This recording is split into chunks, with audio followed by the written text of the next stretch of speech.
Bueno, en la presentación de hoy vamos a hablar de Lisp, que es un lenguaje de programación originalmente, más adelante se convierte en una familia de dialectos, y vamos a hablar de su origen, su evolución, su utilización de hoy en día. Vamos a mostrar código, sintaxis, vamos a ejecutar este código, ver cómo es que transmite sus ideas. En particular nos vamos a centrar en Common Lisp, que es uno de los dialectos que más se utiliza. Y lo que queremos al final del día mostrar es por qué es que este lenguaje es tan importante en la historia de los lenguajes de programación, qué ideas innovó, en dónde desarrolló las maneras distintas hasta cómo se venían haciendo y demás. Entonces lo importante de Lisp es que es un lenguaje antiguo. Nosotros no estamos hablando ni de Python de los 90 ni del diseño de Go de los 2000, sino que estamos hablando de algo que se desarrolló en el momento que todavía no existía la programación de alto nivel.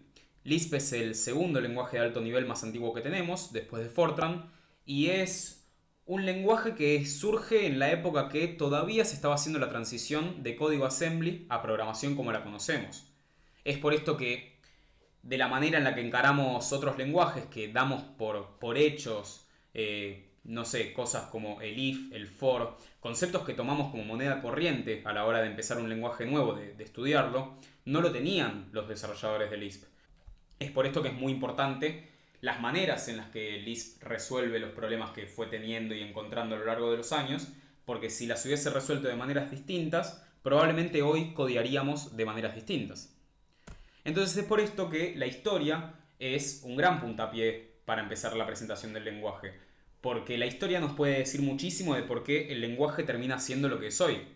Acá podemos ver las distintas fuentes de lo que vamos a hablar en la presentación, al igual que en el resto de las diapositivas. Y la fuente más importante de la que vamos a hablar es este paper icónico de John McCarthy, el creador de Lisp, en donde habla de cómo él encaró el diseño de su propio lenguaje en este estudio que hace en el 78 para la primera conferencia de historias del lenguaje de programación. Entonces, ¿quién es John McCarthy? John McCarthy es un profesor norteamericano, era un profesor norteamericano, con un trasfondo muy matemático. Era una persona que estaba muy centrada en un problema en particular. Ese problema es el que él define, porque él es quien inventa el término, el de la inteligencia artificial. John McCarthy está buscando por todos lados la solución a cómo representar el conocimiento humano en términos computacionales.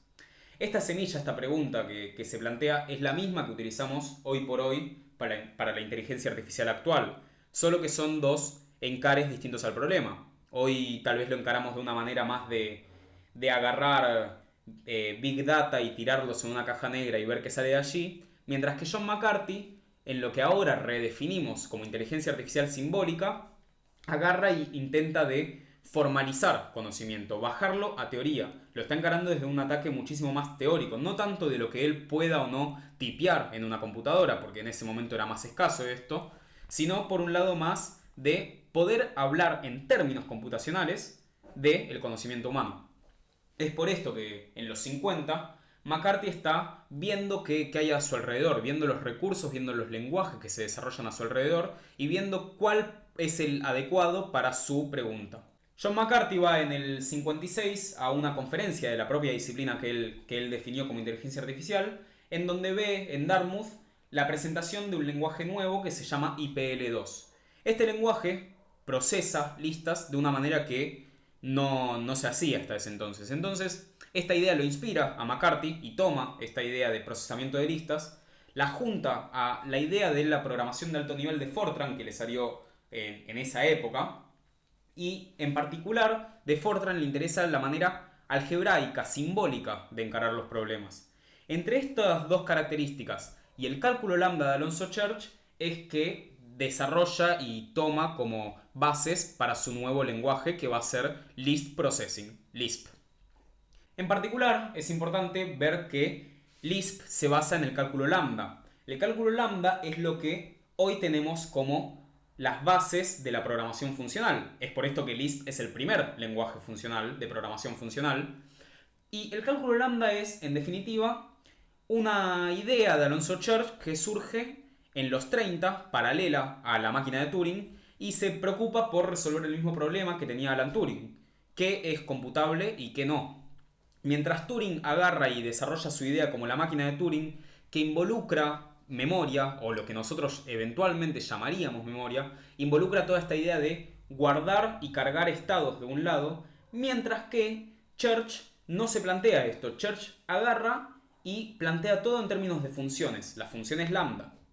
Estas funciones serían nada más identificadores, el X, el Y, lo que nosotros llamamos variables hoy por hoy, expresiones lambda y después una manera de aplicar estas expresiones. Lo importante del cálculo lambda es que no hay estado interno, no hay paso intermedio.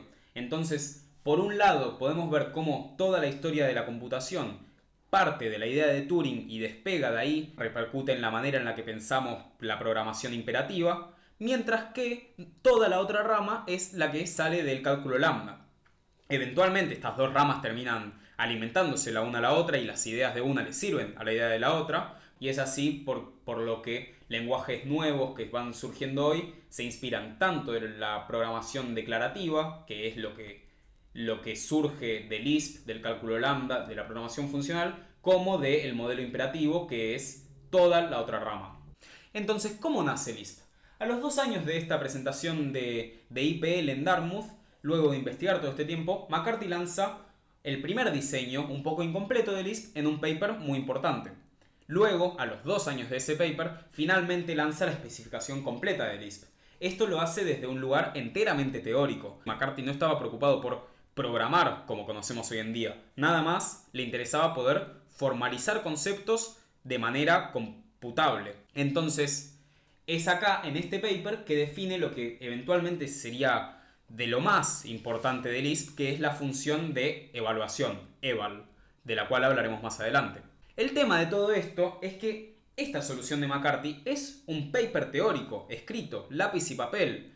Entonces, sigue McCarthy por sus universidades, dando clases, investigando, etc. Y eventualmente se cruza con Steve Russell, un programador que incluso eventualmente se convertiría en el desarrollador del primer juego de la historia para la computadora. Y este alumno suyo, este estudiante de McCarthy, agarra, ve este paper teórico y lo convierte en un lenguaje. Agarra y traduce a código máquina la función de evaluación.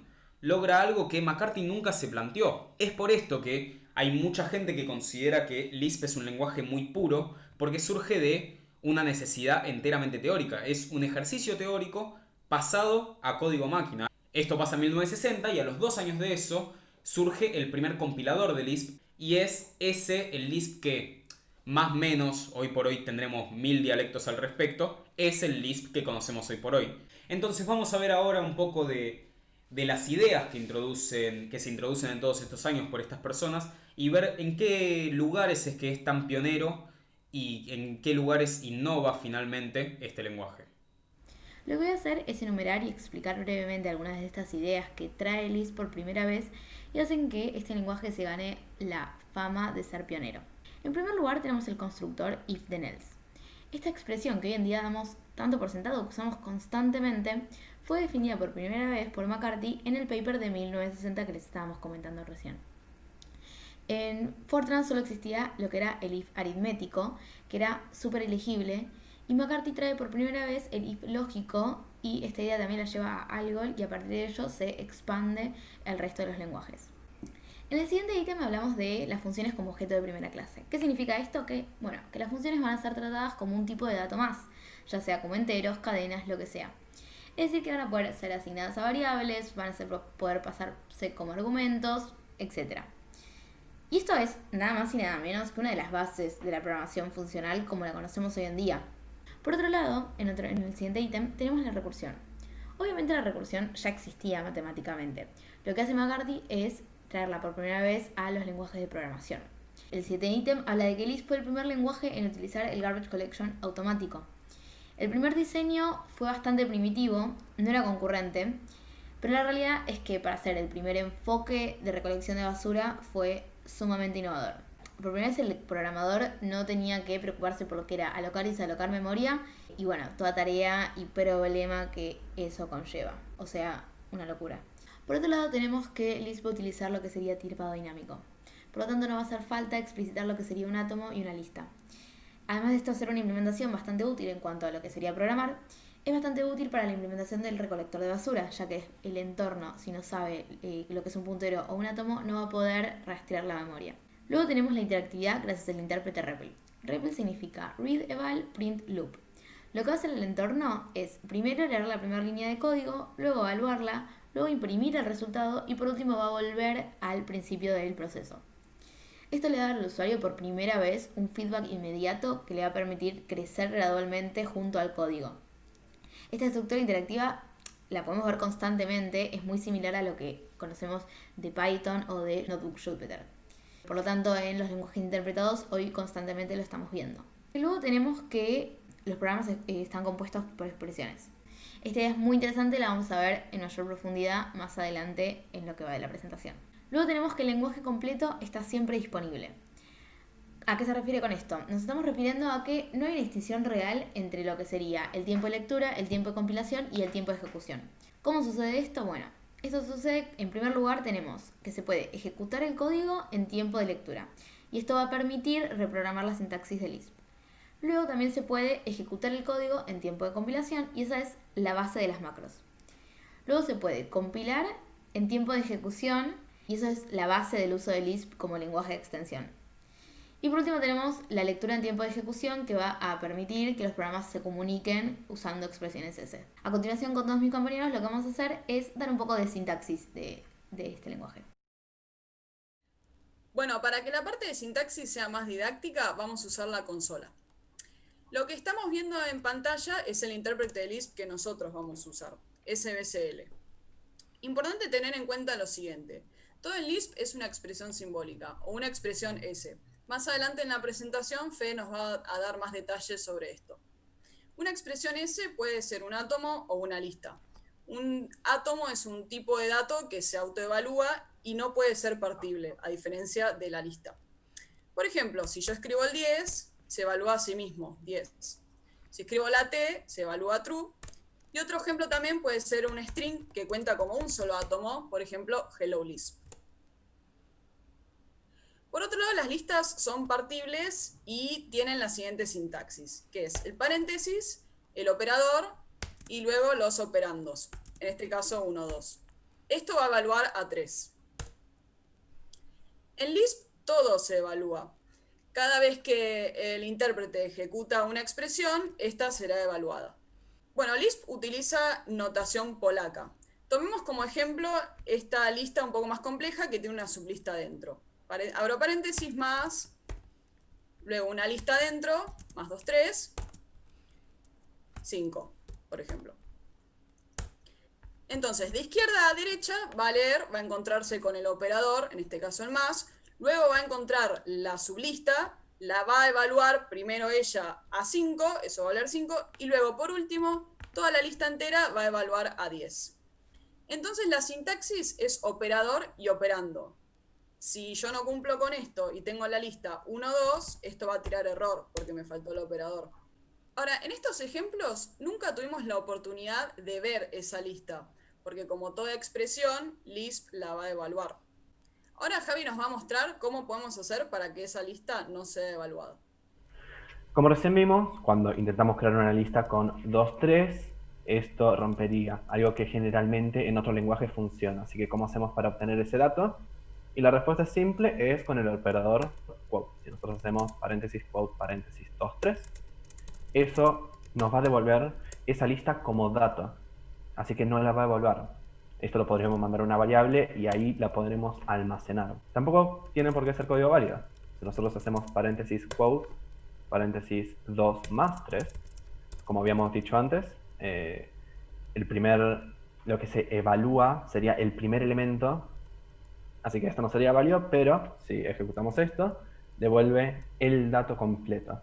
Una forma alternativa de escribir esto es con el atajo quote, una vez sola, así que sería quote, paréntesis 2 más 3, y esto va a devolver el dato de la misma forma como si hubiéramos escrito quote. Esto sería un pasaje de cómo escribir código y pasarlo a datos, porque también podemos escribir código válido, como por ejemplo quote más 2, 3, esto también devolvería el dato completo. Digamos que queremos evaluar esto, queremos obtener el resultado de eso. Eso lo hacemos con eval, que ya lo habíamos visto antes.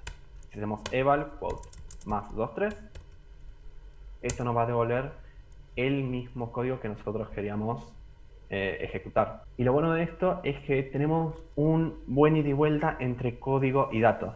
Esto lo vamos a ver en mayor profundidad más adelante, pero es muy importante tenerlo en cuenta ahora, porque significa que podemos utilizar listas como código y datos. Bueno, entonces lo que vamos a ver ahora son diferentes funciones que nos brinda Lisp para poder manipular las listas. En primer lugar tenemos la función char. Char va a devolver el primer elemento de la lista. La sintaxis sería, bueno, obviamente todo entre paréntesis, pongo char y le doy como primer argumento una lista. Por ejemplo, más 2, 3. Esto me va a devolver el primer elemento, que sería el más en este caso. Al ser funcional, no se va a ver modificada la salida, es decir, que simplemente se va a mostrar este primer elemento sin cambiar la lista original. En el caso de que no se pase una lista como primer argumento, mencionando, por ejemplo, lo que venía diciendo Javi recién, es que el intérprete de Lisp, si no le pongo el quote, va a intentar evaluar la lista llamando a la función más. Entonces, si yo pongo más 1, 1, simplemente me va a tirar error. También se puede hacer first y sería la misma idea. Si pongo, por ejemplo, la lista más 1, 1, o bueno, 2, 2, ahí imprime el 2. Perfecto. Luego tenemos la función SDR. Lo que va a hacer SDR es devolver la lista sin el primer elemento. Tampoco se va a modificar, sino que devuelve una nueva lista. Perfecto, eso me volvería en la lista 2, 3. De la misma manera que la anterior, en el caso de pasar una lista errónea, me va a tirar el mismo error. Perfecto. Bueno, y esta también tiene otro nombre que también se le puede llamar REST. Misma idea, va a funcionar de lo mismo. Por otro lado, tenemos la función cons. Cons lo que va a hacer es crear una nueva lista agregando una expresión. Como primer argumento le paso la expresión que quiero agregar y como segundo argumento la lista a la que se lo quiero agregar. Entonces ahí me devolvería exacto una lista que tiene el 1, el 2 y el 3. Esto simplemente está agregando al principio. Lo que pasa con esta función es que sí o sí se le va a tener que pasar como argumento una lista, incluso si es una lista vacía. Si no le paso ninguna lista me va a tirar error. Si paso una lista vacía, lo va a agregar, simplemente voy a tener dado una lista con el 1. Por último, les voy a mostrar la función list, que simplemente va a retornar una nueva lista formada por todos los elementos que le pasé como argumento. Si yo le paso 1, 2, 3, me va a generar una lista de esa manera. Como podemos ver también, si yo a list le paso también como argumento una función, como por ejemplo el más, primero que nada tengo que quotearlo para que lo reconozca perfecto. Y pongo, por ejemplo, 1, 2, 3, me genera la lista. Y como pueden ver, de repente acá tenemos código, porque al fin y al cabo todo el código en Lisp es una lista. Ahora Fede nos va a contar un poquito cómo podríamos ejecutar de repente este código. Claro, ahora como un repaso de todo lo que estuvimos viendo de la sintaxis de Lisp, que al final del día es solo una regla sintáctica. Todo es una lista, veamos cómo procesarla. No le pases un átomo a algo que te pide una lista, no le pases una lista a algo que te pide un átomo, y no mucho más que eso. Entonces, nosotros ya sabemos que en Lisp hay una dualidad enorme entre el dato evaluado y el código por evaluarse. Y sabemos que el código mismo en Lisp es una lista. Entonces, ya como vimos un poco con lo que explicó Javi de la función de eval, queremos ver cómo podemos hacer para evaluar esta expresión que tenemos acá en pantalla, más 1, 2, 3, pero hacerlo de una manera distinta.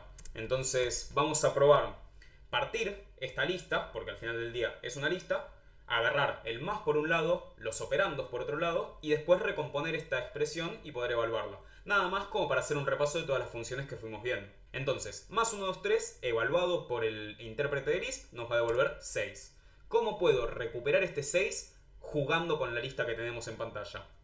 Por un lado queremos obtener la lista en sí, que eso lo hacemos como vimos con Javi, con el operador quote. Entonces si yo hago quote más 1, 2, 3, me va a devolver la lista más 1, 2, 3. Ahora lo que quiero es tomar el primer elemento de esta lista para poder tener el operador de mi función. Entonces, como vimos con Cami, tenemos el char. Char de más 1, 2, 3 me va a devolver el más. Por otro lado, con la otra función REST o CDR, tenemos los operandos de nuestra función. Entonces, cdr de más 1, 2, 3 nos va a devolver una lista de 1, 2, 3. Ahora lo que queremos es componer estas dos cosas por separado, y eso lo hacemos con cons. Y lo que podemos empezar a ver es que estamos anidando paréntesis adentro de paréntesis, como veíamos con Anita. Esto significa que Lisp va a ir evaluando de abajo para arriba y desde el paréntesis más interior a el más externo. Entonces tenemos const de car de más 1, 2, 3 y const de como siguiente, como a la lista a la que yo le quiero insertar al principio, es el cdr. Entonces tenemos cdr de quote de más 1, 2, 3. Esto nos va a devolver la expresión más 1, 2, 3. Y ahora lo único que nos queda es evaluarla. Pero lo que podemos ver acá es que partimos de más 1, 2, 3, le sacamos su operador, le sacamos sus operandos, los rejuntamos, y ahora nada más lo que tenemos que hacer es un eval de todo esto con un paréntesis final y nos evalúa finalmente al 6. Entonces, acá es donde podemos ver una de las características claves de Lisp, que es que se puede programar de abajo para arriba. Se puede programar pensando primero en el bloquecito como si fuese en Lego, como programación funcional, desde el bloquecito más chiquitito, y empiezo a construir desde ahí para arriba hasta llegar a mi expresión final. Esto lo hicimos con una expresión sencilla, es nada más sumar, pero la realidad es que aplica para todo Lisp. En Lisp yo quiero hacer un programa entero, primero lo pruebo en el intérprete, de a poquito, de a funciones, primero de expresiones, después de a funciones, después a funciones de funciones, y así hasta llegar al programa entero. Esto es algo de lo más importante de Lisp y lo que hace que desarrollar en él sea tan ameno. Bien, entonces pasamos a Celearistid, que es nuestro proyecto integrador. Es una librería que hicimos en Common Lisp para poder dibujar fractales. Y la idea detrás de esta es que podamos llegar a una manera de convertir un fractal en un SVG y así poder ver cómo queda, ¿no? Entonces un fractal, para los que no saben, es un dibujo que es iterativo. Entonces cada iteración es una versión apenitas modificada de su iteración anterior.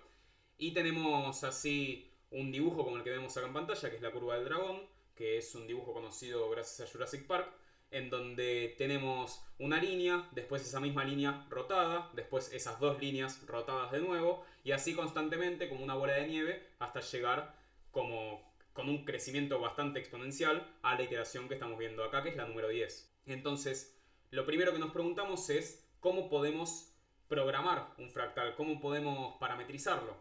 Lo que descubrimos es que existe una notación llamada Lindenmayer System, en donde en base a un par de variables, símbolos, lo cual va a ser parte de nuestro alfabeto, un axioma, que va a ser lo que llamamos nuestra cadena inicial, y un par de reglas de producción, vamos a poder, con un sistema de reescritura de strings, llegar a un string final, que van a ser todas funciones de dibujos, y después eso poder dibujarlo sobre un SVG. ¿Cómo funciona esto? Yo parto de nuestro axioma, nuestro string inicial, como vemos acá, fx, ¿no? Después yo tengo un par de reglas de producción como la x reemplazarla por esto, la y reemplazarla por esto. Entonces la siguiente iteración, partiendo del fx, va a ser f más todo lo que reemplacé de la x. La siguiente iteración a ello va a ser f, lo que ya tengo del anterior, más todos los reemplazos que vayan saliendo de ahí.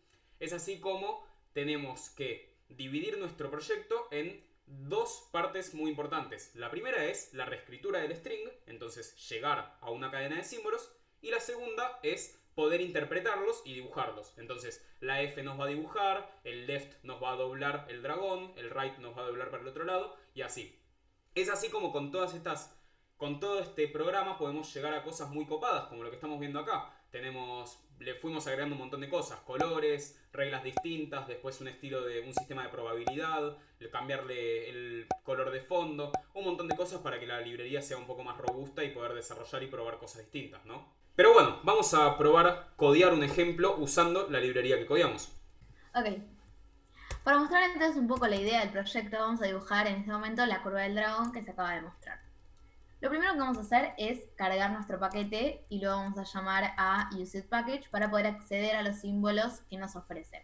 Una vez que ya contamos con el paquete, ya vamos a tener todas las funciones que necesitamos para hacer nuestros propios fractales con todas las reglas que se les ocurran.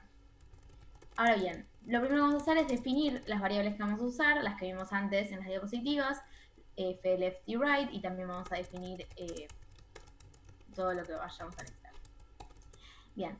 Vamos a contar con todas las funciones que se encargan de definir las tres cosas que requiere el system. Primero contamos con la función defaristed, que nos va a ayudar a definir lo que sería nuestro alfabeto.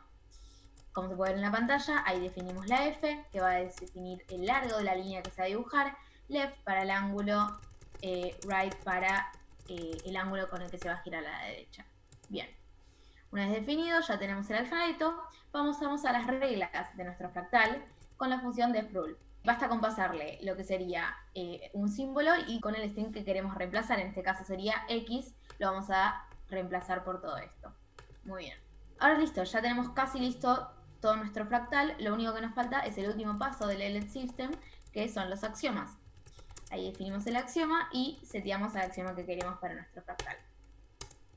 Y listo, ya está listo para generarse, faltaría llamar a makeFractal, que lo que va a hacer básicamente es unir todas las cosas que acabamos de generar. Vamos a pasarle el axioma a las reglas y el nombre que elegimos, que en este caso simplemente va a ser dragón.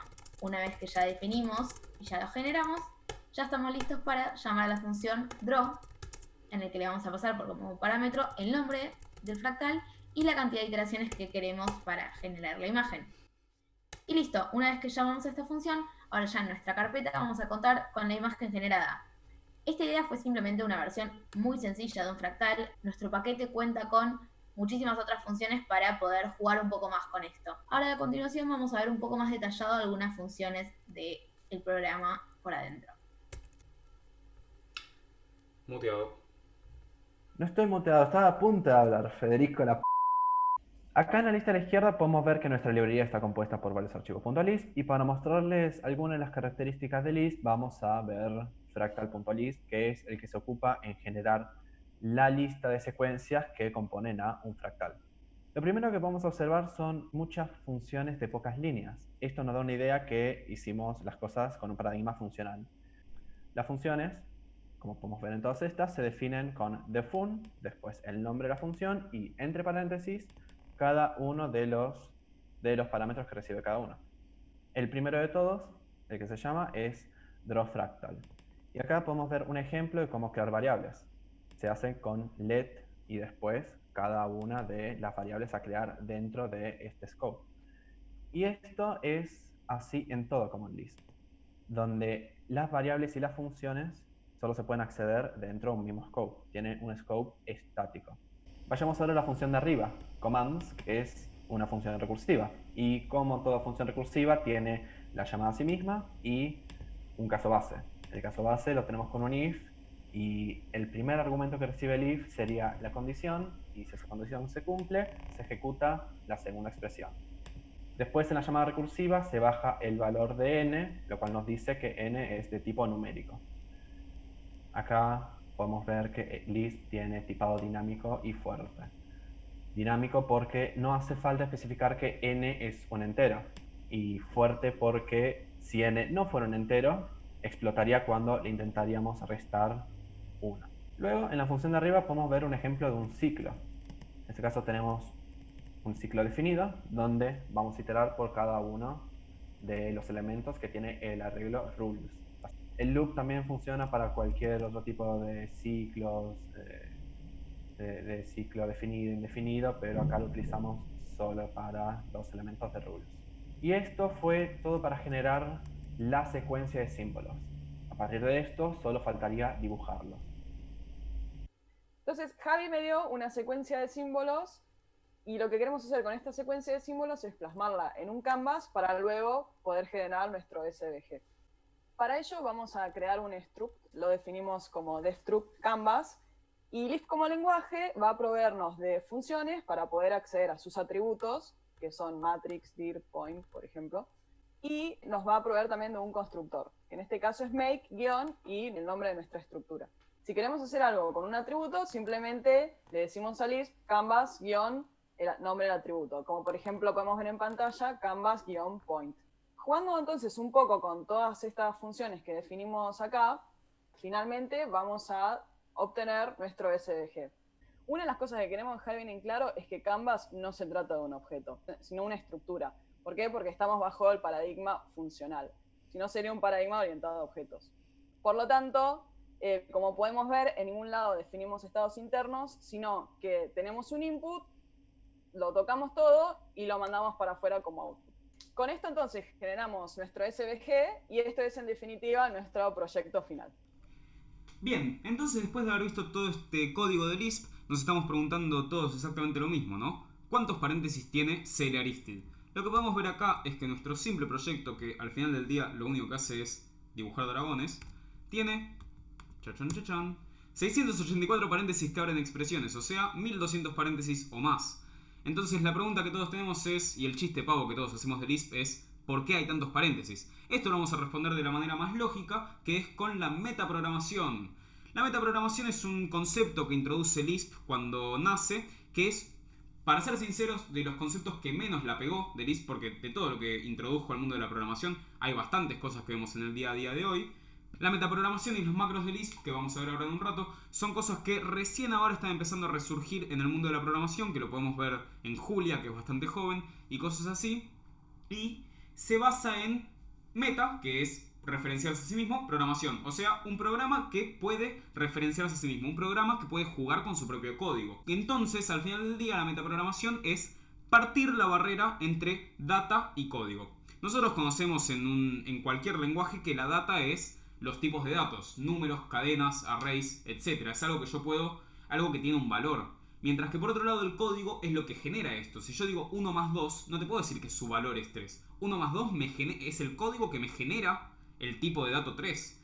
Entonces, para llegar a la metaprogramación, lo que tenemos que hacer es romper la barrera entre datos y código. Y para eso, lo primero que tenemos que hacer es romper la barrera entre expresiones y sentencias. Porque, por ejemplo, en un lenguaje de programación un poco más conocido como Python, nosotros sabemos que tenemos dos maneras distintas de escribir una línea de código. Por un lado, tengo lo que serían las expresiones, que ahora, esto no es una expresión lo que estoy escribiendo en este instante, esto es una definición de una función. Ahora, después de definir esta función como return x más y, lo que vamos a ver es que una expresión es algo que evalúa a un valor. Si yo hago sum de 1 más 2, me va a devolver 3. Entonces, esto es una expresión, yo la puedo asignar a valores, yo puedo decir que A es igual a la suma entre 1 y 2, ¿no? Entonces, lo que tengo a la derecha de acá es mi expresión, pero la línea entera es una sentencia. La frase A es igual a sum de 1 más 2 no es una expresión, no me devuelve un valor, sino que es una sentencia y lo que me importa de ella es su efecto secundario, la asignación a una variable. Entonces, lo que hace Lisp es cortar esta distinción. Lo que hace Lisp es decir todo, desde definiciones de variables, definiciones de funciones, hasta sumas, hasta lo que sea, me va a devolver un valor. No voy a depender de efectos secundarios. Esto es bastante el corazón de la programación funcional, ¿no? Entonces, lo que hace Lisp es que todo sea un paréntesis y todo paréntesis evalúe algo, haciendo así que todo sea una expresión. Esto hace que sea fácil de testear, que el código sea más expresivo, que no haya efectos secundarios, lo cual ya de por sí es una genialidad en el mundo de la programación funcional. Y finalmente, algo que es como un desgaste mental menos a la hora de leer y escribir código es la transparencia referencial, un concepto que viene de la programación funcional que significa que cuando yo veo un paréntesis puedo pensar en ese paréntesis, pensar lo que tiene escrito, etc. o puedo nada más reemplazarlo por su valor que me va a dar. Entonces todo el Lisp es una expresión y en particular, como la llama Lisp, una expresión simbólica. Esto ya lo veníamos hablando y quiere decir que todo el Lisp puede tomar dos formas. Por un lado puede ser un átomo, como un 1 suelto sin ningún tipo de paréntesis, y por el otro puede ser un construct cell, que esto significa un nodo de una lista enlazada, lo podemos ver. Entonces esto se puede hacer con cons1, 1 por ejemplo, y esto me va a devolver una forma que hasta ahora nunca habíamos visto porque ya no se usa tanto, que es esto, 1.1, es una tupla ordenada donde tengo un valor seguido de otro. Y la pregunta es, ¿cómo llegamos de esto a que hasta hace 5 minutos me dijeron que todo era una lista? Entonces, si nosotros pensamos que un construct cell son dos valores y el segundo de esos valores, el CDR de un construct cell, es otro construct cell, puedo ir empezando a hacer un trencito de construct cells que al final del día es lo que nosotros conocemos como lista enlazada. Entonces, si yo hago un cons de 1 que tiene como segundo valor otro cons de 1 nil, por ejemplo, ahora vemos que tenemos una lista de dos valores. Después podemos hacer que este sea otro cons 1 nil, cerramos y tenemos finalmente una lista de tres valores. Entonces es así como o todo es un átomo o básicamente todo es una lista. Nosotros vemos que al final del día la sintaxis de paréntesis y muchos valores, en vez de valor, punto, valor, es nada más que syntactic sugar para muchos construct cells juntos. Entonces bien, todo es una lista. Una lista también se puede considerar como un árbol. Entonces si toda expresión se puede ver como un árbol, ¿qué otra cosa conocemos que se representa todo el tiempo como un árbol? Ahora es cuando volvemos a la clase de compiladores. Nosotros sabemos que un compilador lo que hace, por ejemplo en C, tenemos el preprocesador que a nadie le importa, el procesador que a nadie le importa, etc. Finalmente agarra, llega, parsea todo lo que está escrito en C y de la sentencia char C igual a, lo que me va a devolver eventualmente es un AST, un árbol de sintaxis abstracto, ¿no? Entonces, si yo sé que un programa compilado se representa como un árbol, y yo estoy mostrando acá que un programa en Lisp se escribe como un árbol, podemos llegar a la conclusión de que la manera en la que yo escribo Lisp es muy parecida a la manera en la que se compila Lisp.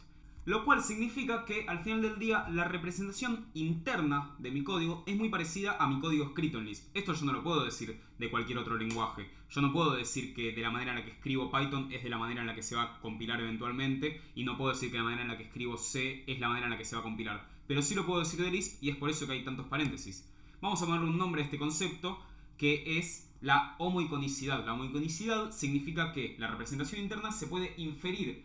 Yo no estoy diciendo que sea exactamente igual a cómo va a quedar mi código después de compilarse, porque más o menos un compilador de Lisp le agrega metadata a cada expresión, pero al final del día es bastante inferible la representación interna, es muy parecida, pega en el palo. Entonces, entre que este es un lenguaje homoicónico y que es un lenguaje simbólico, o sea que el código es un ciudadano de primera clase, que el código es un tipo, que ahora vamos a ver cómo funciona esto, podemos llegar finalmente a la metaprogramación, podemos llegar a finalmente mover código de nuestro programa y modificarlo de tal manera que puedo hacer no solo programas que generan algo, sino programas que generan el código que me genera algo. Entonces, como un pequeño ejemplo de código de todo a lo que nos estamos refiriendo en este momento, porque es un choclo teórico, podemos ver que yo abro acá el compilador de Lisp y vamos a, por un lado, agarrar y asignarle a una variable un número. Entonces decimos que b es igual a 3. Después vamos a agarrar ese código, cambiar el 3 por un 15 y quotearlo, o sea, referirnos a el código que hace lo siguiente. Ese valor vamos a asignárselo a una nueva variable, digámosle a. Entonces ahora en a tengo guardado el código que me cambia mi variable. Entonces ahora lo único que hacemos es, como ya vimos en toda la parte de sintaxis, es evaluar el a. Y entonces ahora se ejecutó el código que me cambiaba el valor de b. Y entonces finalmente yo puedo imprimir b y tengo que ahora es 15. Es decir, yo escribí código en la terminal, lo escribí como si fuese una cadena de texto y después lo evalué y funcionó. Entonces tuve un programa sencillo, simple, muy chiquito, que agarra y juega con código para cambiar lo que ese mismo programa hace. Ahora vamos a ver cómo todo esto se puede llegar a escalar y hacer cosas muchísimo más interesantes que cambiar dos variables con lo que serían los macros. Pero para eso los dejo con Javi. Con esto que dijo Fede ya nos quedó claro que todo paréntesis es una expresión y que toda expresión se evalúa. Pero ahora yo traigo la siguiente pregunta. ¿Tenemos alguna forma de hacer que las expresiones no se evalúen todo el tiempo? Esto en un principio debería ser posible porque el if tiene una expresión que no se evalúa si no se cumple una condición previa. Así que ¿cómo podemos llegar a este objetivo? Y la respuesta es con macros, donde la forma más sencilla de pensarla sería como funciones que tienen dos propiedades. La primera, devuelven código, y la segunda, los argumentos que recibe no se evalúan inmediatamente. Esto, cuando evaluar o no los argumentos, se determina dentro de la definición de def macro.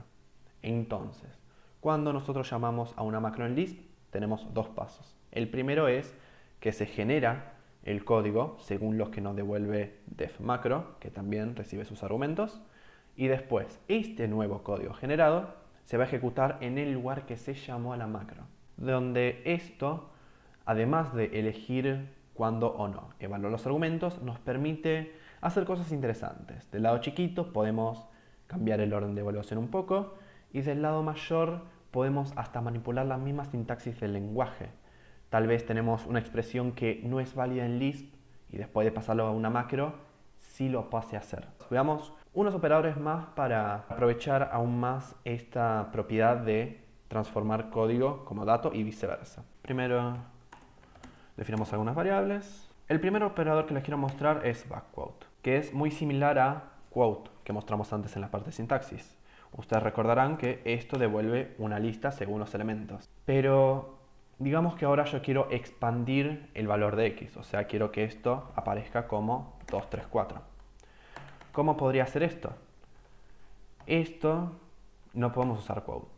Deberíamos hacer otra cosa como list, después decirle quiero el valor de 1, después expandime x y mantenerme y como dato. Y ahí consigo lo que yo quería. Y acá es donde podemos utilizar backquote, junto con otro operador más que es la coma. Si utilizamos backquote y coma, significa que todo lugar donde aparezca una coma se va a expandir al valor que nosotros queremos. Como por ejemplo, acá se va a evaluar el valor de x y lo va a poner en el lugar donde se encontraba. Esto también lo podemos hacer con y. Podemos sacarlo con x. Veamos ahora sí una macro. Ustedes recordarán que list tiene notación polaca y esta sería la forma de realizar una operación matemática. Supónganse que ahora queremos hacer notación de infijo. Esto lo podemos hacer con una macro, def macro infix, donde primero recibe los argumentos y dijimos que queremos hacer algo de este estilo. Así que primero vamos a recibir el argumento 1, el operando, el argumento 2. Y después, ¿qué vamos a hacer acá? Vamos a devolver el código como dato, eso es importante. Y después necesitamos expandir el valor de todas estas. Pero necesitamos hacerlo en un orden diferente para que pase a ser una sintaxis válida de Lisp. Así que primero el operando, después el argumento 1 y después el argumento 2. ¿Qué pasa ahora? Cuando yo llamo a infix 2 más 3, esto va a pasar a ser válido. Para mostrar la diferencia entre el primer paso y el segundo, el generar código y ejecutarlo, vamos a utilizar macroexpand. Así que vamos a hacer eso mismo. Expand, donde le mandamos como dato toda la macro, y vemos que esto nos genera una sintaxis válida de Lisp. En nuestro proyecto nosotros tenemos una macro similar que es defRule. Para recordar un poquitito lo que hacían las reglas, era cada vez que el fractal se encuentre con este símbolo, lo va a reemplazar por esta lista de símbolos. Pero esto nosotros lo vemos y decimos debería ser una macro, porque acá tenemos toda una expresión y no se está evaluando. Vayamos a ver qué tal. El código que devuelve esta macro es el operador flechita, que es una función, así que para que sea válido, esto debe estar adelante todo. Así que estamos cambiando el orden. Después necesitamos obtener el valor de la variable sim, así que para eso usamos coma, y después ese valor no queremos que se vuelva a evaluar en el código generado, así que volvemos a mandarle una quote. Y hacemos lo mismo con la lista por la cual se deberían reemplazar estos valores. Expandimos su valor y después le aplicamos una quote para mandarlo como dato. Y para terminar de mostrar ejemplos de macros, vayamos a una macro interesante más. Ustedes recordarán compresión de listas de Python, que era muy divertido, donde podíamos generar un nuevo arreglo según un arreglo y aplicarle un filtro. Y esto mismo lo podemos tener en Lisp con una macro, donde el comprehension genera un nuevo resultado, hace una iteración por cada elemento de la lista y si se cumple esta condición que recibe, se va a agregar el resultado a la lista. Y la podemos llamar de esta forma, que es bastante similar a lo que tenemos acá arriba. Vayamos a probarlo. Funcionará así de bien. Me va a llorar un poquitito y no es tan terrible. Vamos a ejecutar esto. Y me filtra los valores tal como yo se lo pedí. Agregamos algunos valores más. 6870. Bastante bien. Cambiamos la condición. Y funciona bastante bien. Veamos una vez más que es el código que genera esta macro. Y genera lo siguiente, es bastante parecido a lo que vimos antes. genera una variable resultado, después loopea por cada uno de los elementos de la lista y si se cumple la condición, lo agrega al resultado final y finalmente devuelve el resultado. Así que podemos hacer cosas interesantes con macros. Toda esta charla lleva a un aspecto importante de Lisp, que sería la extensibilidad del lenguaje. Cuando nosotros decimos que un programa es extensible, significa que le estamos dando la oportunidad al usuario de agregar funcionalidad extra que tal vez el programa no lo tenía originalmente. Y las macros permiten que Lisp sea extensible. Podemos agregar nueva sintaxis y un nuevo operador interesante que nos choreamos de otro lenguaje sin mucho problema. Entonces, veamos qué tan lejos podamos llevar esto. Y el más interesante de todos estos es el Common Lisp Object System, o CLOS, que agrega un sistema de objetos a Lisp y esto no es poca cosa. Agrega un sistema de objetos completo con herencia múltiple, enlaces dinámicos múltiples. Un lenguaje que antes no sabía lo que era una clase, ahora tiene todo un sistema de objetos. Intenta ponerle clases a C y vas a terminar con C++. El Common Lisp Object System es tan importante que pasó a ser estándar en Common Lisp. Así que ya empezamos bastante bien. Después, el Parallel, que agrega funcionalidad para hilos, es también interesante porque no solo agrega concurrencia, sino que es completo con comunicación entre hilos, mediante promesas, con las bloqueantes, también incluye sus implementaciones de map, reduce, sort, que funciona de forma concurrente. Y esto lo agrega a un lenguaje que antes no se podía hacer concurrencia. Gestión de base de datos, sistemas matemáticos, sistemas gráficos, la lista es eterna. ¿Qué más podemos hacer? Si vamos un pasitito más, podemos irnos a Racket, que es un lenguaje de la familia Lisp y está orientado específicamente a crear lenguajes nuevos. Tiene un reader que permite pasar código fuente a S-expressions. Y toda esta charla de extensibilidad es interesante porque es la razón por la cual la gente sigue hablando de Lisp hoy en día, a pesar de ser un lenguaje que tiene 60 años. Por ser un lenguaje extensible, la gente puede hacer cosas muy interesantes y puede mantenerse relevante hoy en día. Y ahora veamos una razón un poco más teórica de por qué Lisp es especial. Entonces, para finalizar con todo lo que es la teoría de este lenguaje, vamos a volver un segundito a las raíces de Lisp, porque nosotros habíamos dicho que en el 58 McCarthy en su paper introduce la función de evaluación, esta genialidad que es una función que él la introduce como una fantasía, ¿no? Él agarra y dice, imagínense que tuviésemos una función a la que yo le paso cualquier pieza de código sintácticamente válida y la función me escupe el resultado de esta expresión. Eso es lo que eventualmente se llega a implementar y se convierte en el lenguaje entero que conocemos hoy, pero es las bases de todo. Cuando nosotros hablamos del REPL, decimos el read, eval, print, loop, y lo que tenemos es que leer, imprimir y el loop en sí son cosas básicas para un intérprete. Pero un eval es la parte magnífica, o sea, imagínense que yo quisiese hacer esto mismo en C. Imagínense que yo quiero una función que reciba cualquier línea escrita en C y me devuelva su valor. Es pedir un parser entero de C, es casi pedir un compilador entero de C, son 30.000 líneas de código. McCarthy las hace en menos de 30. Este intérprete es un evaluador metacircular porque es un intérprete de Lisp escrito en Lisp. ¿Por qué? Porque si yo llego a escribir estas 7 operaciones, quote, atom, ec, char, cdr, cons y cont, las puedo tomar como axiomas, y acá vemos por qué McCarthy encara esto desde un lugar matemático, y así llegar a escribir eval. Y eso, en lenguaje de Lisp, me va a evaluar Lisp.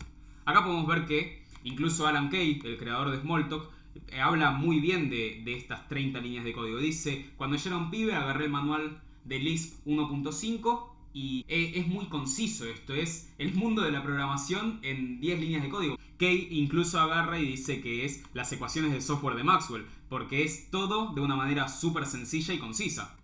Entonces acá vemos que Paul Graham reescribe la función en Common Lisp, cosa de que nos sea más fácil analizarla, y vamos a ver un pequeño lineamiento general de qué hace. La función de eval recibe 2 parámetros, uno es la expresión, o sea lo que va a estar adentro de mis paréntesis, y lo siguiente es su entorno, o sea el scope donde vivo.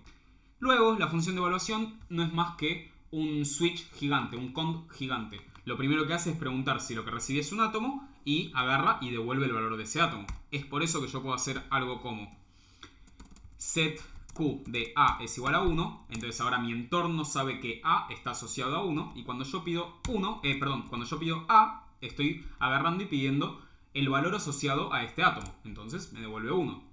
Esto es esta parte. Si no es un átomo, entonces es una lista. Si es una lista, lo que me estoy preguntando es cuál es su primer valor, porque nosotros acuérdense que habíamos dicho que algo como 1, 2, 3 no funciona, porque lo que agarra y pretende la función de evaluación de Lisp es que el primer elemento sea una función, ¿no? Entonces ahora agarro y ya sé que es una función y entro a otro switch. Ese otro switch va a ser preguntar por cada uno de los axiomas que define John McCarthy. Entonces, por ejemplo, si esa función llega a ser quote, lo que quiero devolver es el resto de mi expresión. Es por eso que si yo escribo quote de más 2, 3, quiero que me devuelva sin evaluar, o sea, fíjense que acá nunca está llamando a eval de la manera que sí lo hace acá, devuélveme sin evaluar lo que tengo escrito. Entonces esto simplemente devuelve la segunda parte de mi expresión. Después tenemos atom, tenemos ec, tenemos car, esto funciona para un montón de cosas, y lo que podemos ver es que siempre en el resto llama a eval nuevamente. Esta es una función recursiva. Eval va a lograr poder evaluar cualquier expresión que yo le tire de código y así poder tener un parser de Lisp escrito en Lisp. Y ahora finalmente vamos a hablar un poco más de Lisp en el mundo práctico, porque ya hablamos de teoría, ya hablamos de código. Ahora vamos a ver un poco de cuál es su estado moderno hoy en día. Como ya sabemos, Lisp está unas décadas delante de otros lenguajes de programación que hoy en día son altamente requeridos por la industria de la informática, como Ruby, Python o JavaScript. Incluso algunos lenguajes vienen con features con los que Lisp ya contaba 39 años atrás. Pero Lisp no es tan popular, no es tan exitoso como uno esperaría de un lenguaje con toda esta funcionalidad superior. Lisp sirve mucho más por el lado de tomar sus conceptos y meterlos en otro lenguaje. Por ejemplo, Java, que es casi puramente orientado a objetos, hoy en día admite programar en funcional, en Java 8. Si volvemos a la historia, Lisp sabe que es enteramente académico. Como decía Fede, McCarthy solamente quería encarar las cosas de manera académica. Entonces vamos a ver por qué decimos que no es tan popular o que no fue tan exitoso. Si comparamos la cantidad de preguntas que hay en Stack Overflow contra otros lenguajes de programación, podemos encontrar que Lisp no es muy popular. Juntando los tres dialectos más relevantes de Lisp, que son Common Lisp, Scheme y Clojure, entre ellos juntan unas más o menos 20.000 preguntas, que es más o menos un 0,1% de las 20 millones de preguntas que andan rondando por Stack Overflow. Y ese porcentaje bajo se vuelve aún más evidente si comparamos con lenguajes sumamente populares como lo son Python y Java. E incluso si consideramos que la programación funcional es mucho menos popular que los lenguajes declarativos y lo comparamos contra Haskell o Scala, que son altamente funcionales, seguimos viendo que el uso de Lisp es bastante escaso. En cuanto a GitHub, que también nos da una idea de cuánto se está usando el lenguaje, podemos ver que no hay demasiado interés por parte de desarrolladores. La cantidad de proyectos es bastante baja con respecto a otros lenguajes de programación. E incluso si vemos la cantidad de pushes que tienen que ver con Common Lisp, sigue siendo bastante baja y de los tres dialectos, Clojure gana. Un comentario interesante, y no es que queremos hacer show off, pero el repositorio de CL Aristid tiene más o menos unas 1700 visitas que provienen de varios sitios como, el mismo GitHub, Reddit, Twitter incluso, y como era bastante esperar, Hacker News. Hacker News es un foro de programadores y creemos que un foro es una buena medida para ver cuánto interesa el lenguaje a nivel teórico, porque de acá más que aplicaciones prácticas salen blogs, salen artículos. Si comparamos Lisp contra Haskell, podemos ver que, por ejemplo, en 2019 hubo unos 109 artículos relacionados con Lisp que llegaron a primera plana, es decir, que fueron votados por muchos, contra unos 34 de Haskell. Y sorpresivamente, si ubicamos a Java en el gráfico, unos 46 artículos nada más. Y si llamamos a Python, el gráfico habla por sí solo. Entonces, ¿por qué Lisp, que a pesar que traía todas estas ideas pioneras buenísimas y que un montón de lenguajes que hoy en día son altamente requeridos implementaron, ¿Qué pasó que Lisp no fue tan exitoso? Bueno, un motivo se lo podemos deber a que si bien la comunidad de Lisp es chica y está dividida en 3 dialectos principales, que son como Lisp, Clojure y Scheme, esta fragmentación es un problema porque no hay motivación como para querer mejorar Lisp como uno solo. Luego está la escasez de oportunidades de empleo. Mundialmente no hay empleos que requieran Lisp, entonces oportunidades laborales no serían una motivación para querer sentarse a aprender el lenguaje. Luego, honestamente, no hay muchas aplicaciones prácticas. Como mencionamos antes, las aplicaciones de la programación funcional son mucho más académicas que otra cosa. Haciendo punto aparte y analizando el artículo de Thomas Band, a quien le importa la programación funcional, él lista unos puntos en donde dice qué se puede hacer para que la programación funcional sea más atractiva a las masas. Y se notaba que de esos puntos la mayoría se cumplían para la programación funcional, menos 2. Uno era la necesidad de entrenamiento. Dice que en la programación funcional hay que aprender nuevas técnicas y desaprender otras cosas. Otro factor, y creo el más difícil, y la pieza que le faltaría a la programación funcional, es la necesidad de un killer app, en donde la experiencia muestra que a los usuarios les va a llamar mucho más la atención un lenguaje que les permite hacer algo de manera conveniente que de otra manera hubiera sido muchísimo más difícil. Y un poco a Lisp le pasó esto. Como todas las nuevas tecnologías, la programación funcional tiene que buscar una aplicación que verdaderamente sorprenda. Para finalizar, Cami nos va a hablar un poco sobre cómo se compara contra otros lenguajes de programación. Hoy en día los dialectos de Lisp más ampliamente usados, además de Common Lisp, son Scheme del 75, Emacs Lisp del 85 y Clojure del 2007. Ahora bien, Scheme es un lenguaje muy simple y minimalista, solamente define el inner core del lenguaje.